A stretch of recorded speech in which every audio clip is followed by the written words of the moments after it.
네, 오늘은 종교개혁 기념주일로 함께 예배하고 있습니다. 1517년 10월 31일 마틴 루터가 비텐베르크 성체 성당의 95개조 반박문을 붙이면서 종교개혁은 시작되었습니다. 올해는 508주년이 되는 해고요. 10월 마지막 주일 우리는 이렇게 종교개혁 기념주일로 함께 종교개혁의 의미를 돌아보고 또 그 가운데 하나님이 행하신 일들을 함께 나누는 시간입니다. 종교개혁이 시작된 마을은 앞서 말씀드린 비텐베르크라고 하는 독일의 마을입니다.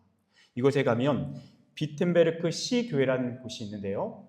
이 교회는요, 루터가 직접 목회했던 그런 교회입니다. 루터가 평생 한 3,000편의 설교를 했다고 하는데요. 2,000편의 설교를 바로 이 교회에서 설교를 했습니다.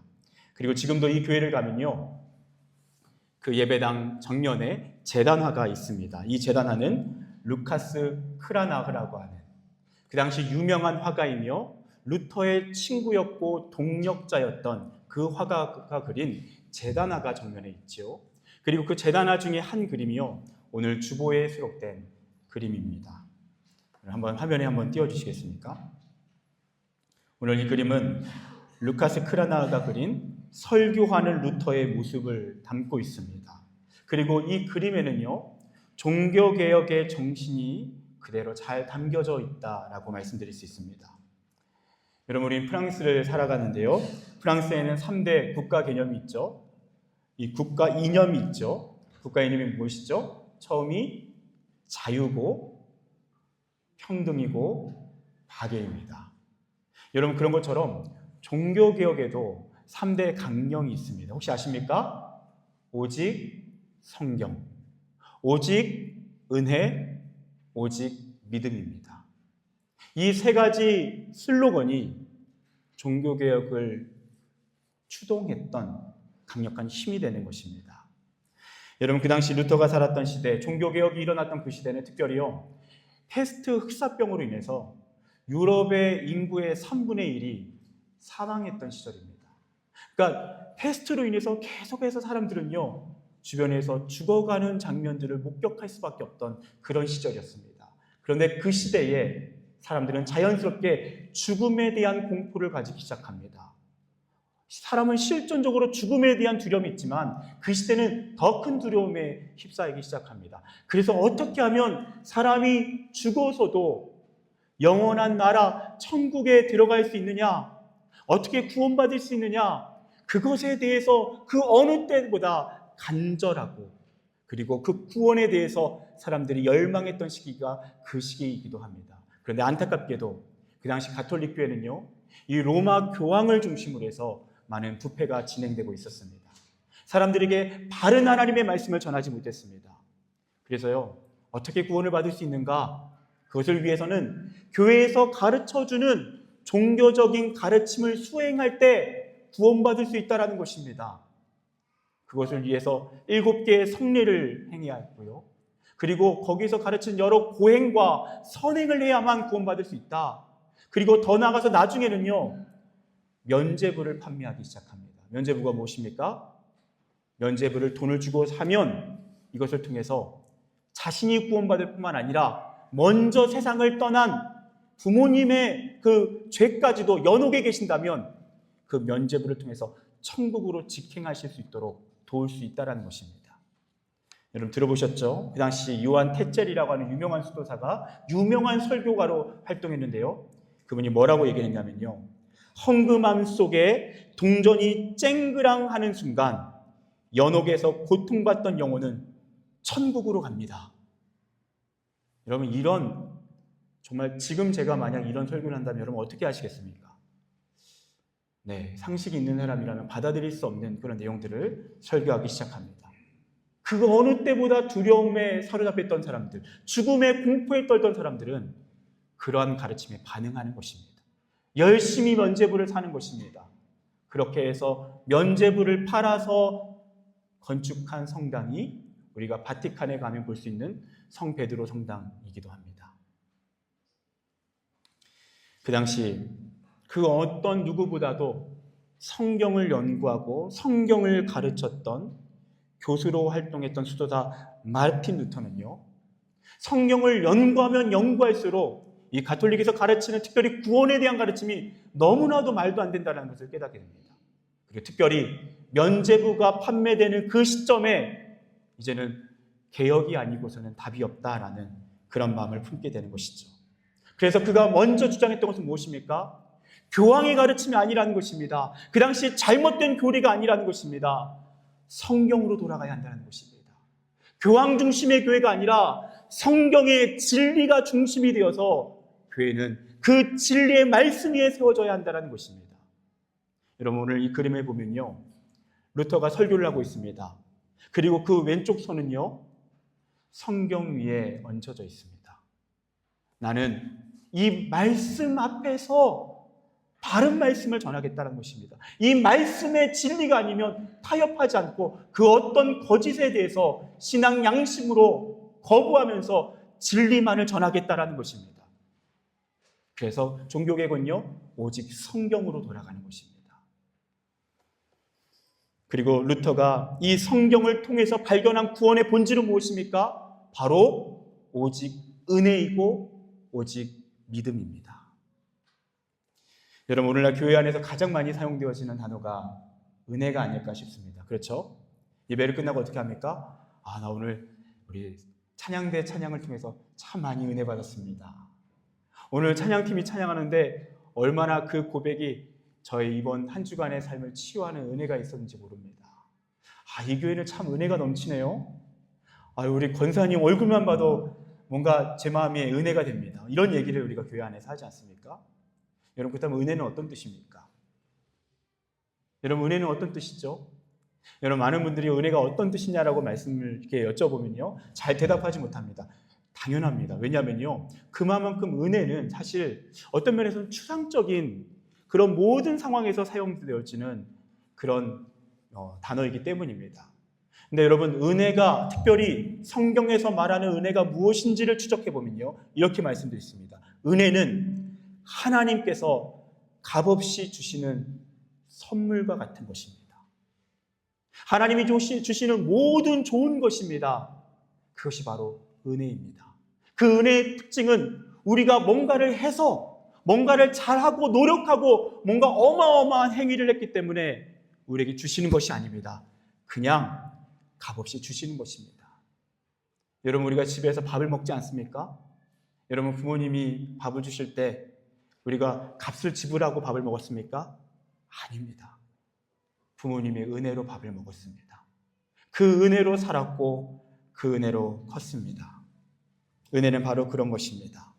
루터는요, 성경을 통해서 구원은 우리가 종교적인 행위, 의무를 감당할 때 그때 주어지는 것이 아니라 하나님이 우리를 조건 없이 사랑하셔서 조건 없이 값없이 주시는 선물이라는 것을 그는 성경을 통해서 분명히 발견하는 것입니다. 에베소서 2장 8절 9절의 말씀이에요. 너희가 그 은혜를 인하여 믿음으로 말미암아 구원을 받았으니 이것은 너희에게서 난 것이 아니요 하나님의 선물이라. 행위에서 난 것이 아니니 이는 누구든지 자랑치 못하게 하려 합니다. 여러분, 구원은 무엇입니까?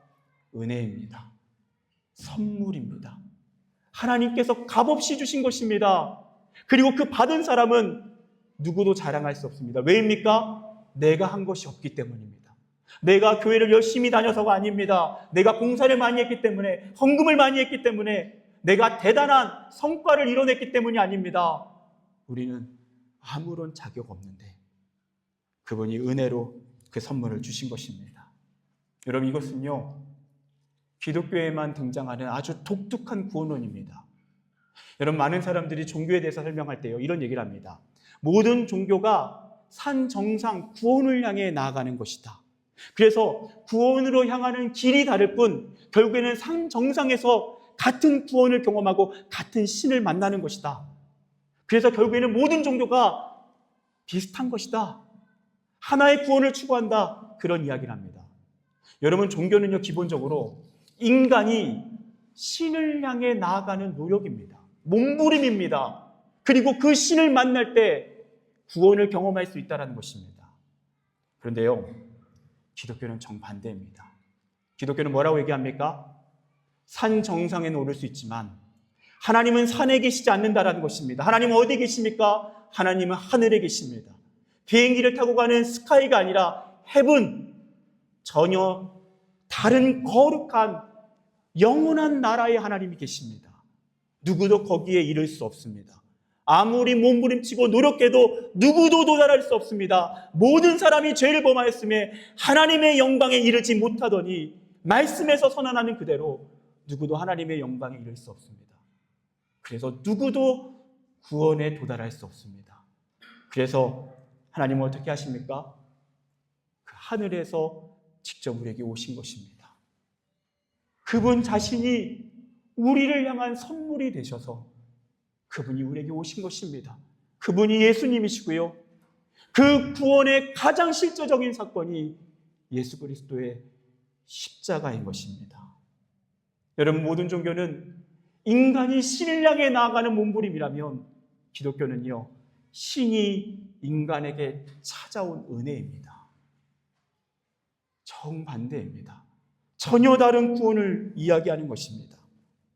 예수께서 저와 여러분에게 구원을 선물로 주셨습니다. 우리가 도저히 이룰 수 없기 때문에, 우리가 도저히는 우리의 죄 문제를 해결할 수 없기 때문에 예수께서 십자가에서 우리를 위한 죄의 제물이 되시고 우리의 죄를 그곳에서 모두 감당하심으로 우리를 향한 사랑을 나타내셨습니다. 그리고 그 십자가의 은혜를 믿는 사람, 그 은혜를 받아들이는 사람들은 값없이 구원을 받는 것입니다. 뭔가를 해야 된다고요? 그리고 뭔가 헌금을 해야 된다고요? 대단한 걸 해야 된다고요? 그렇지 않습니다. 그것이 전부입니다. 주님이 분명히 선언하셨습니다. 행위에서 난 것이 아니니 누구든지 자랑치 못하게 하려 합니다. 그것이 하나님이 말씀하신 구원입니다. 여러분 한번 상상해 보십시오. 넓은 바다가 있습니다. 그 한가운데 한 사람이 물에 빠져서 허우적거리고 있습니다. 도저히는 살아날 길이 없습니다. 근데 하늘에서요, 헬기가 등장하고요. 그리고 헬기에서 내려온 한 사람이 손을 뻗어서 그 사람에게 손을 내밉니다. 여러분, 그 내민 손을 거절하지 않고 그 손을 붙잡는 것입니다. 그러면 사는 것입니다. 여러분, 그 손을 붙잡는 게 믿음입니다. 어떤 사람은 오해합니다. 믿음도 구원의 조건이다. 믿음도 행위다. 그렇지 않습니다. 믿음은 하나님이 내민 손을 그저 자격 없지만 이 하나님의 내민 손 외에는 구원이 없음을 인정하며 철저하게 겸손하게 그 손을 붙잡는 것입니다. 그것이 구원입니다. 그것이 믿음입니다. 오늘 우리가 함께 본 이 그림에서는요, 루터가 설교를 합니다. 말씀의 손을 얹고 설교합니다. 그 설교한 것은 무엇입니까? 예수 그리스도입니다. 왜입니까? 예수가 은혜이기 때문입니다. 예수만이 믿음을 통해서 우리를 구원으로 인도하시는 유일한 구원이시기 때문입니다. 그것이 우리가 믿고 있는 성경의 진리가 우리에게 알려주는 은혜입니다. 구원입니다. 여러분, 얼마 전에 소천하신 개그맨, 이젠 고인이 되신 고 전유성 씨를 여러분 많이 아실 것입니다. 이분은요, 참 이 개그계에 정말 존경받는 그런 어른이셨더라고요. 개그맨이라는 단어를 처음으로 만드신 분이라고 하고요. 주변 사람들이 모두 인정하는 아주 똑똑한 그런 아주 엘리트 같은 아주 지성인이었다고 합니다. 하루에 2권씩 꾸준히 책을 읽었다고 합니다. 얼마나 똑똑한 분이시겠습니까? 조혜련 씨가 예수를 믿고 나서 한 번은 이 전유성 씨가 그런 얘기를 했다고 합니다. 혜련아, 너 요즘 신학 공부한다며? 한번 철학을 공부해봐. 철학이 훨씬 좋아. 내가 이런 책을 읽는데 너도 좀 읽어봐. 이러면서 계속해서 자신은 철학을 통해서 아주 이렇게 행복한 인생을 살아간다라고 얘기했다고 합니다. 근데 이분을 위해서 기도하는 분들이 참 주변에 많았는데요. 대표적으로 이성미 씨 같은 분은요, 38년 동안 그 기도 제목 그 리스트의 1번으로 전유성 씨의 구원을 위해서 38년 동안 기도한 사람이었습니다. 그리고 이분의 동생분도요, 신실한 크리스천으로서 형의 구원을 위해서 최선을 다해서 눈물로 기도했던 사람입니다. 이 동생이 미국에 있는데 이제 형이 정말 얼마 남지 않았다는 것을 깨닫고 형을 찾아갑니다. 그리고 그 전유성 씨의 곁을 지키면서 그 시간을 함께합니다. 이제 얼마 남지 않은 시간에 예수님의 은혜를 전합니다.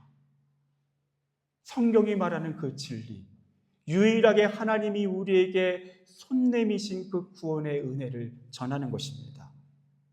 그런데 그때마다 이분이 전유성 씨가 이런 얘기를 했다고 합니다.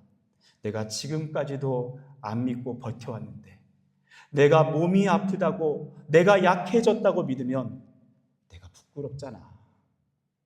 내가 하나님 앞에 부끄럽잖아. 나 그래서 못 믿겠어. 그리고 며칠이 지납니다. 그리고 자신이 지금까지 공부했던 모든 것이 아무런 의미가 없다는 것을 깨닫습니다. 그 죽음의 자리에서 어떠한 철학도 사상도 자신을 설득할 수 없습니다.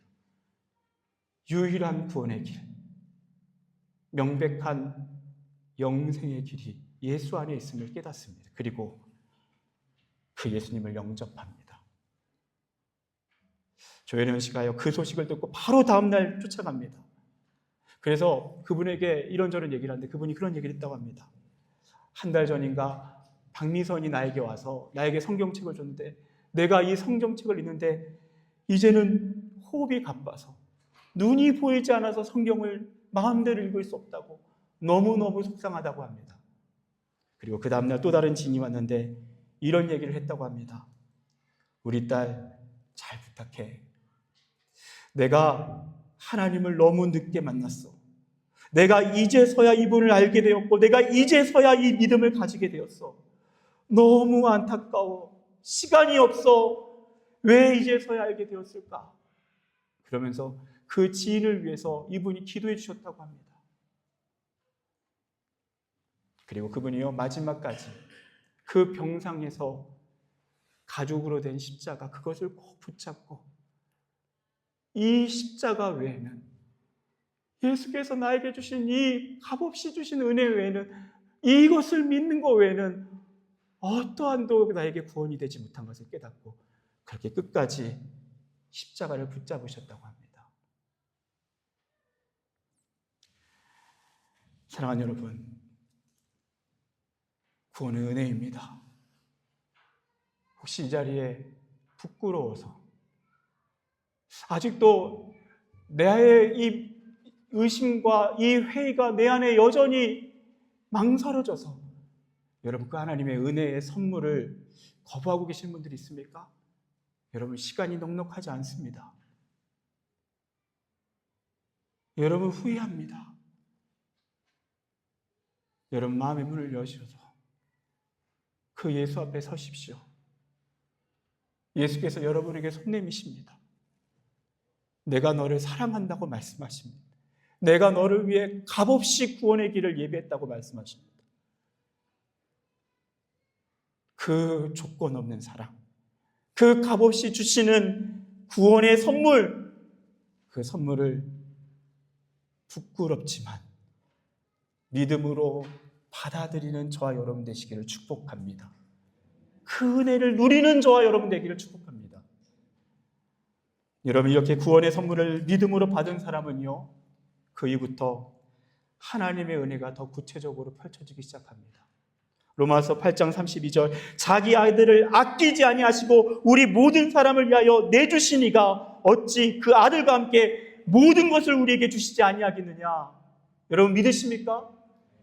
여러분 하나님이 자신의 아들 예수를 주셨습니다. 그분을 선물로 주셨습니다. 근데 그분께서 우리에게 못 주실 것이 무엇이겠습니까?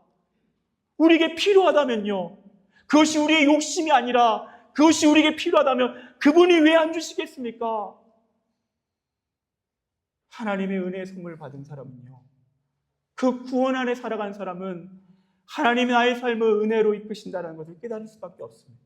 얼마 전에도 파리에 오신 한 분이 그런 이야기를 하더라고요. 정말 이게 하나님이 하셨다고는 밖에 할 수 없는 일들이 너무 많다고요. 하나님의 은혜라고요. 여러분 그렇지 않습니까?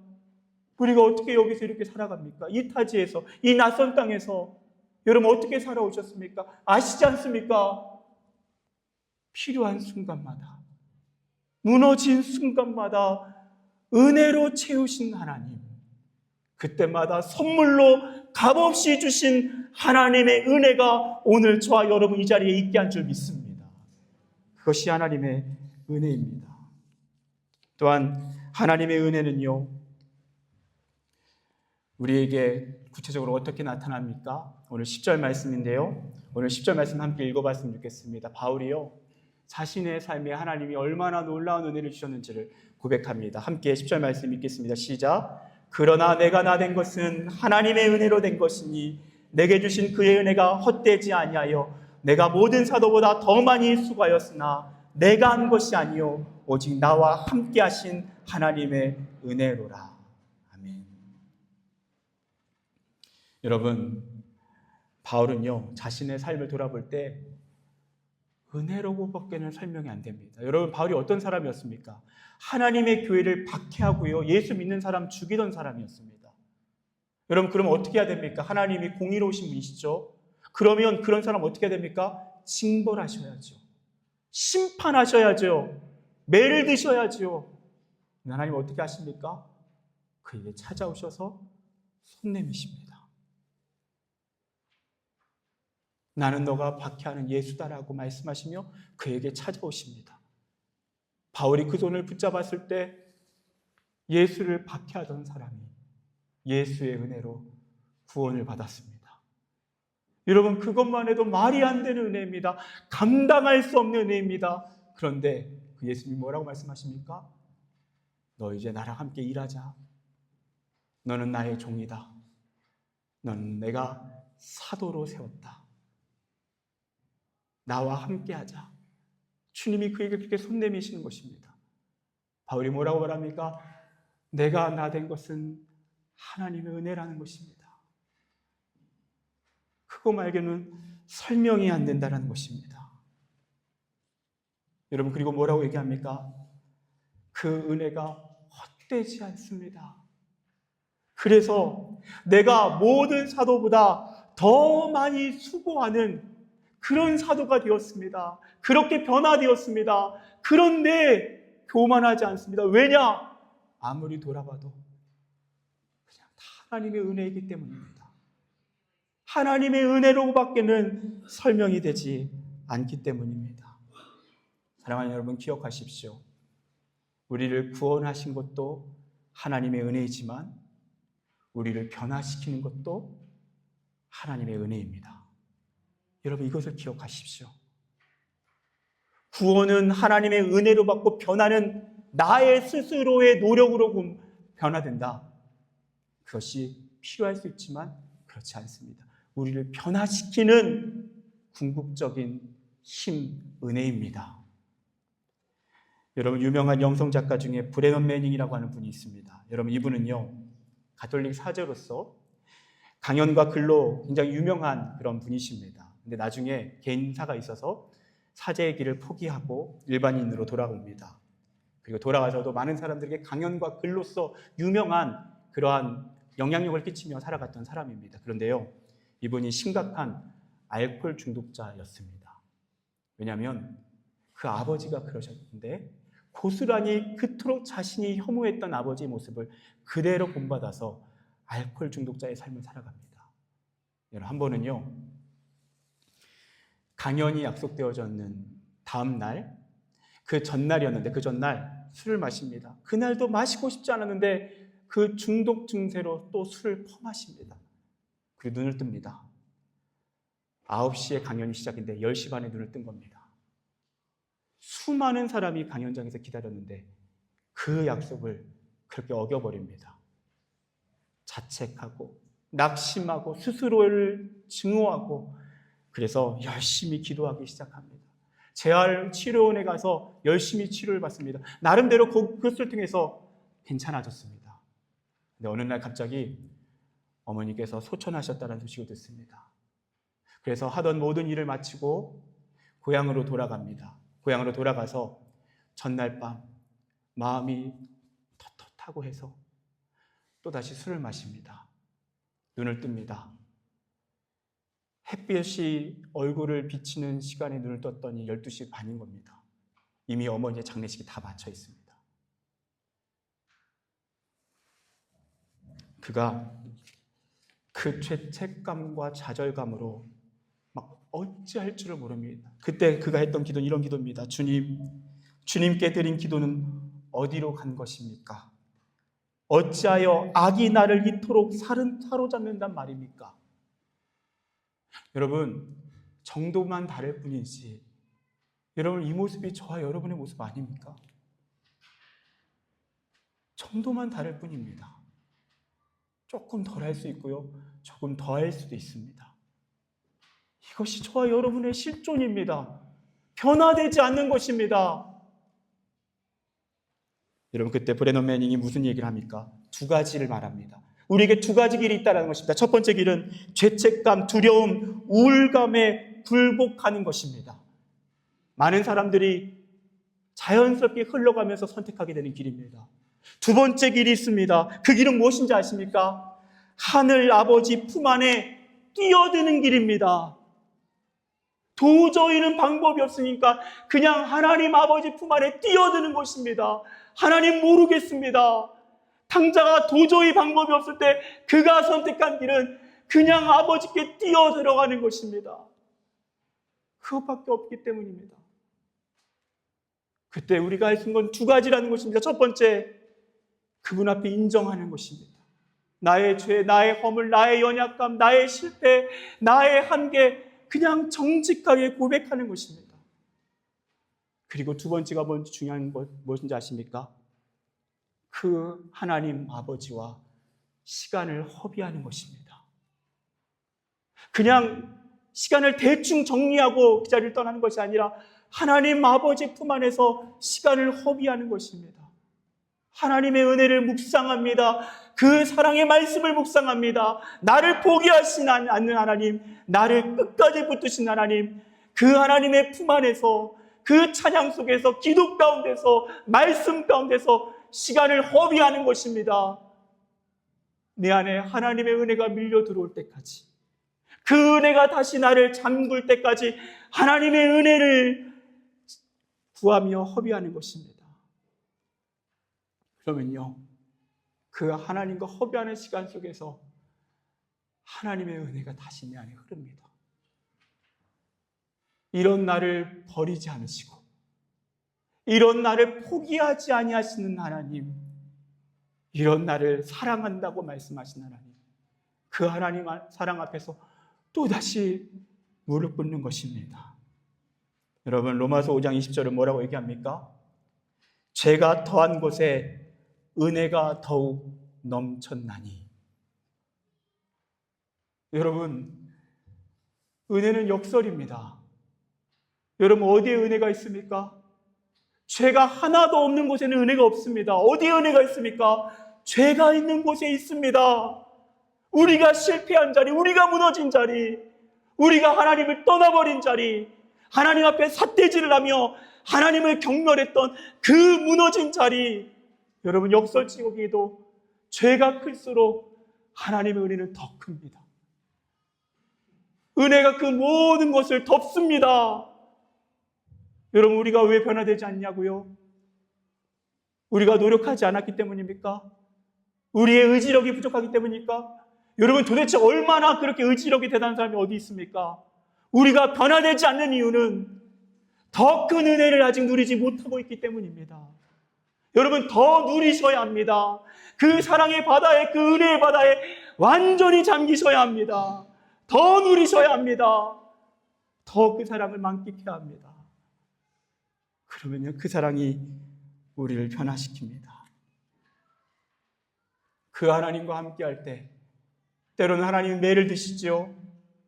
근데 마치 회초리를 든 부모가 잠을 이루지 못하고 잠든 자녀의 그 상처난 부위를 매만지는 그 부모의 사랑을 경험할 때 자녀가 변하듯이 하나님 우리를 그렇게 만지십니다.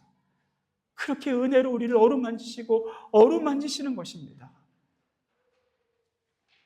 그러면 감당할 수 없습니다. 감당할 수 없습니다. 감당할 수 없을 만큼 변하는 것입니다.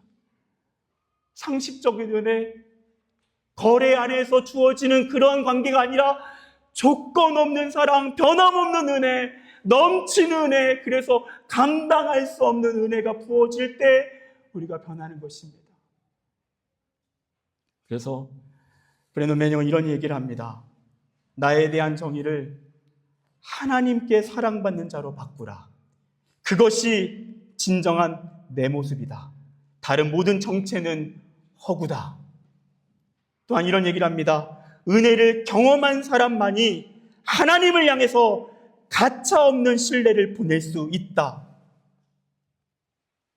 하나님의 은혜를 경험한 사람. 내가 이렇게까지 무너졌는데도 나를 포기하지 않는 하나님. 거기까지 가본 사람만이 가차없는 신뢰. 적당한 신뢰가 아니라 형식적인 신뢰가 아니라 그냥 신뢰가 아니면 안 될 수 없는 그 신뢰가 있다는 것입니다. 여러분, 저는 이 자리에 설 수 없는 사람입니다. 하나님의 은혜, 저를 이것으로 센 것밖에 없습니다. 저는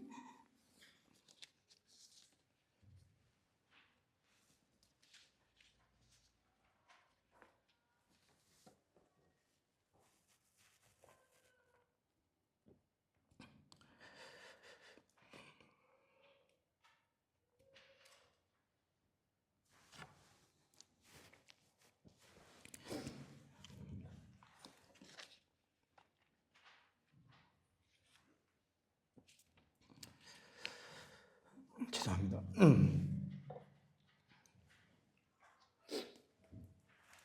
제가 오늘도 목회를 할 수 있는 건 제가 감히 영광스러운 하나님의 말씀을 전할 수 있는 것, 하나님의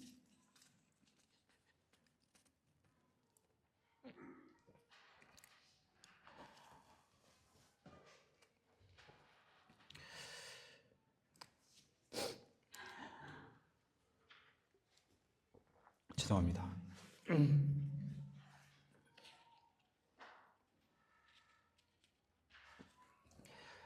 사랑하는 여러분, 하나님의 은혜는 여러분의 상식을 넘어섭니다. 더 큽니다. 더 아름답습니다. 더 영광스럽습니다. 그 하나님의 은혜에 더 가까이 나오십시오. 더 누리십시오. 이런 나도 사랑하시냐고요? 그런 우리를 사랑하십니다. 여러분, 이런 은혜를 경험한 사람 특징은 무엇입니까? 여러분, 제가 지난주 금요일에 우리 박매일 집사님의 딸 우리 수연이 논문 발표회 그리고 의사 자격 수여식에 다녀왔습니다. 참 기쁘고 감동적인 순간이었는데요. 제가 우리 수연이를 볼 때마다 발견했던 항상 변함없는 모습이 있습니다. 그 모습은요, 참 부모님에게 잘한다라는 것입니다. 그래서 수연이한테 제가 야, 너 참 효녀다. 너 어떻게 그렇게 부모님한테 잘하니? 그러면 수연이가 그때마다 했던 얘기가 있습니다. 아니, 우리 아버지 어머니가 저한테 지금까지 해주신 걸 제가 어떻게 모르겠어요. 그런 이야기를 참 자주 했습니다. 근데 이번에도 그렇게 오랜 동안 공부해서 참 의미 있는 그 자리에서 똑같은 이야기를 하더라고요. 아버지의 은혜를 아는 거예요. 어머니의 은혜를 아는 거예요. 왜 효도합니까? 더 뭔가 얻어내려고요? 아니에요. 왜 수고합니까? 그 부모님을 위해서 왜 더 여기저기 알아봐서 어떻게든 더 기쁘게 드리려고 합니까? 그 은혜가 있기 때문이에요. 부모님의 은혜가 흐르고 있기 때문이에요. 그래서 수고하는 거예요. 바울이 그래서 수고하는 거예요. 그래서 헌신하는 거예요. 그냥 그렇게 하고도 한 게 없는 거예요. 하나님의 은혜로밖에는 그 은혜에 비하면 아무것도 아닌 거예요. 여러분, 그것이 은혜 받은 사람의 특징입니다. 여러분, 바울이 그래서 끝까지 그 은혜를 품고 주님을 위해 수고합니다. 나중에는 순교합니다. 그는 그 은혜에 비하면 나는 한 것이 없습니다. 당연한 것입니다. 모든 것이 주님의 은혜입니다. 여러분, 왜 우리가 하나님의 뜻대로 사냐고요? 그래야 구원받으니까요? 아닙니다. 값없이 구원받은 게 감사하니까요. 왜 헌신합니까? 왜 수고합니까? 왜 노력합니까? 그게 너무 감사하니까요. 여러분, 제가 이런 얘기를 해도 되는지 모르겠지만 제가 목회를 하면서 항상 사례비를 받을 때마다 좀 죄송스럽습니다, 하나님께. 왜냐하면 내가 왜 받아야 하지라는 마음이 듭니다. 아니, 내가 돈을 내고서 해도 너무 감사한 자리인데 내가 왜 사례를 받지? 이런 생각이 듭니다. 왜냐하면 하나님의 은혜에 비하면 우리가 아무리 그분을 위해 해도 아깝지 않기 때문입니다.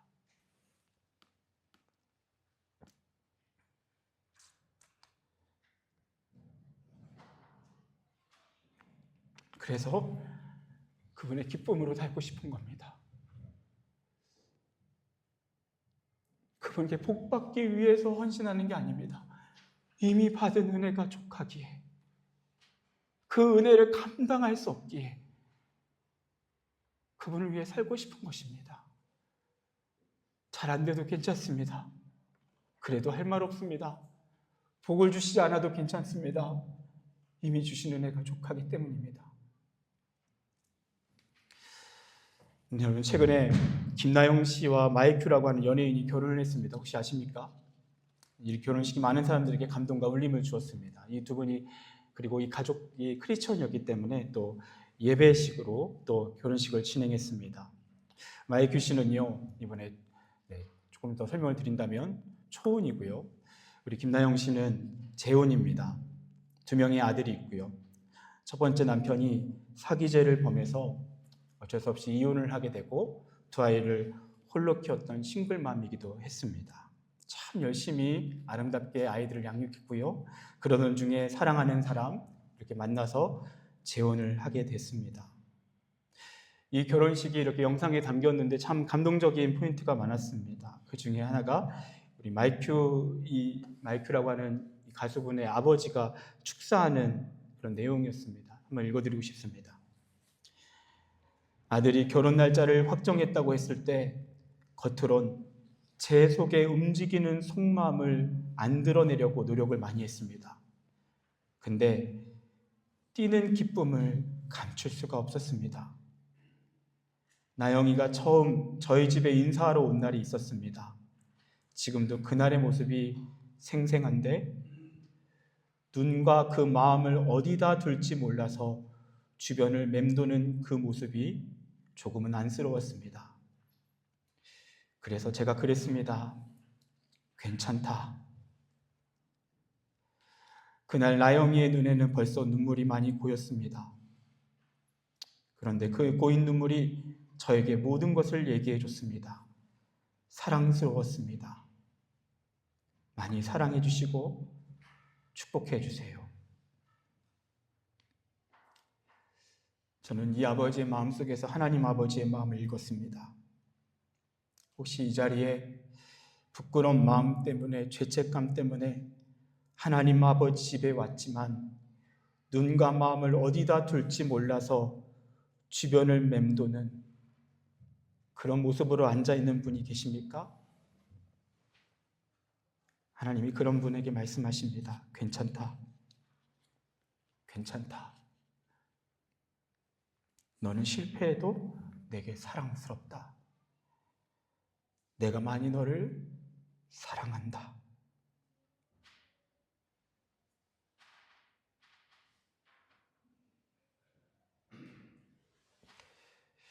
사랑하는 여러분, 하나님의 은혜는 감당할 수 있는 은혜가 아닙니다. 감당할 수 없는 은혜입니다.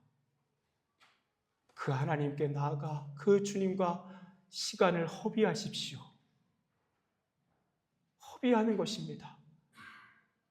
어떻게 해서는 기도 시간을 통해서 내가 원하는 것을 얻어내고자 몸부림치는 것이 아니라 그 하나님과 사랑의 시간 속에서 시간을 허비하는 것입니다. 그분의 은혜 안에 잠기는 것입니다. 그때 우리는 무엇을 고백합니까? 내가 나 된 것은 하나님의 은혜로 된 것이니 내게 주신 그의 은혜가 헛되지 아니하여 내가 모든 사도보다 더 많이 수고하였으나 내가 한 것이 아니요 오직 하나님의 은혜라. 기도하겠습니다.